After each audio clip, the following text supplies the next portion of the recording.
There's many ways to get creative, but it just shows that even myself, who's done this now for nearly 30 years, a model works, but you don't take advantage of all of them. Yeah. There's just so many different ways to skin the cat and get the property, and you find them. I always find the path of least resistance, like you said, that does require more work, but you could get those deals done still. Yeah, no, that's great. For people that are they're like us, maybe they're brokers, or they're just trying to get that financial independence number. They want to get that 5,000 cash flow on your first deal.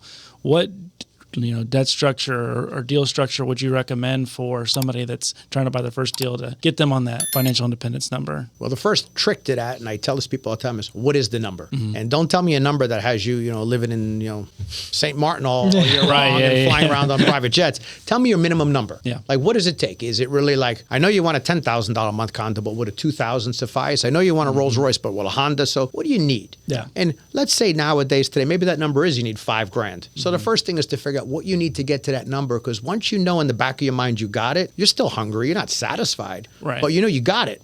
So on Monday when your friend says, "Oh, I got to go to work," you don't actually have to. And once your mindset changes, and it's the truth, your whole game changes, because now you don't have to do anything. And now when you come across clients, you don't have to work for anybody. Now you need to, because you're not comfortable with that amount of money, but things are going to be okay. Yeah. The reason real estate's great is because it'll do that trick for you, but it's going to take time. And I say the biggest threshold for people to get over when they're buying properties is that it's not year 1 and 2 that you're going to make any money. Those are the years you're going to give everything back to the property. But people feel like, well, if I put $100,000 into this property, I want money, or I might as well just buy a treasury bond. You're going to get very little. It's year 4, 5, 6, 8, 9, 10 that come in. The first property I bought for $575, the gross income on that property each year is well over $575 now. But it was nowhere near that when I bought it. So it takes time to mature.